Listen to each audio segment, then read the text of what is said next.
Hello Internet, I'm Kris Petersen and I'm the founder of thelickfactory.com. Now what we're going to be doing today is starting a new series of videos for the Lick Factory blog as well as the Lick Factory YouTube channel.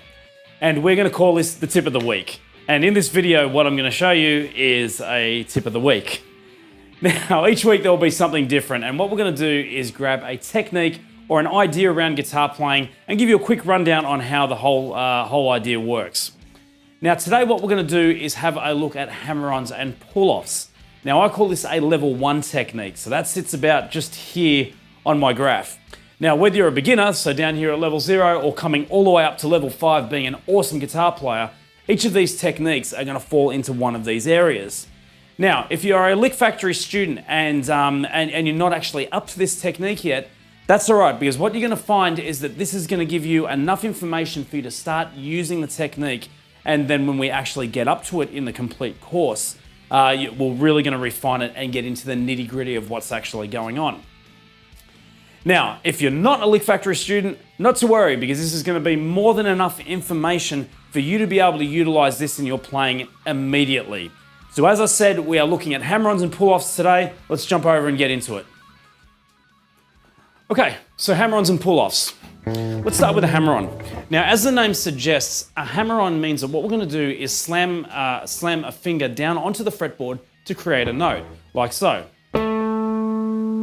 Now, when we say a hammer-on, what you need to do is get some really strong actions in your individual fingers to be able to make sure that note's sounding. Now, the idea being is that you don't want to be using your picking hand at all. We're taking this out of the equation with these two techniques, the hammer-on and pull-off. Now, the idea being is that when you master these techniques, it's going to make your scale runs a lot smoother because you don't have to pick as much. Now, you still can pick and get some alternate picking runs in there, but the idea being is that you're going to have a smoother way of using scales in your arsenal that you can use whenever you want. So anyway, as I said, the hammer-on.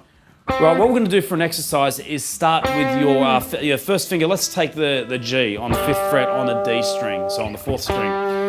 And what we're going to do is then we're going to hammer on to the 7th fret with your 3rd finger. So you start by picking that first note, the G, and then slamming that 3rd finger down onto the A, like that. Now after that, what we'll do is slam it down onto the A flat, so with your 2nd finger on the 6th fret. And then the B flat on the 8th fret. Now a simple exercise using these, it's very easy to do, and what it does is strengthen all your fingers individually. So you can start with each individual finger like we just did, and then you can actually start running it in sequence. So you pick the first note, hammer onto the 2nd fret, hammer onto the 3rd, hammer onto the 4th fret within the sequence. So it's actually the 5th, 6th, 7th and 8th frets. And you're using the 1st, 2nd, 3rd and 4th finger. Alright, now in direct contrast to that we have the pull-off. Now what we're doing in a pull-off is actually picking the string with your left hand. Right, so what you do is you can pick the first note, take that hand out of the equation and then sound the next note. Now what I'm doing is as I take this finger off, my 3rd finger off to bring that G into play, what I'm doing is pulling my finger down, and then I'm in effect using this finger here as a plectrum to pick that note. Now you want to be careful not to pull that finger off with too much aggression, because if you do, what you can do is bend the string out of tune like this, which can sound cool sometimes, but not every time. You want to make sure it's nice and clean. So you're really getting like a police siren or an ambulance sound happening there.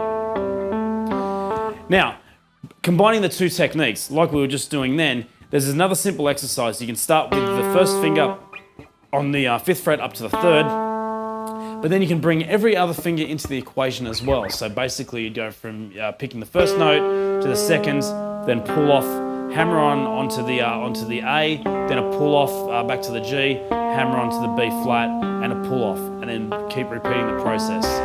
And then that way what you can do is you just pick the 1st note, and then this hand can do whatever you want. You can sit there and wave, you can point at the audience, you can hands up in the air, whatever you want to do to enhance your performance while you're still getting quite an impressive legato run.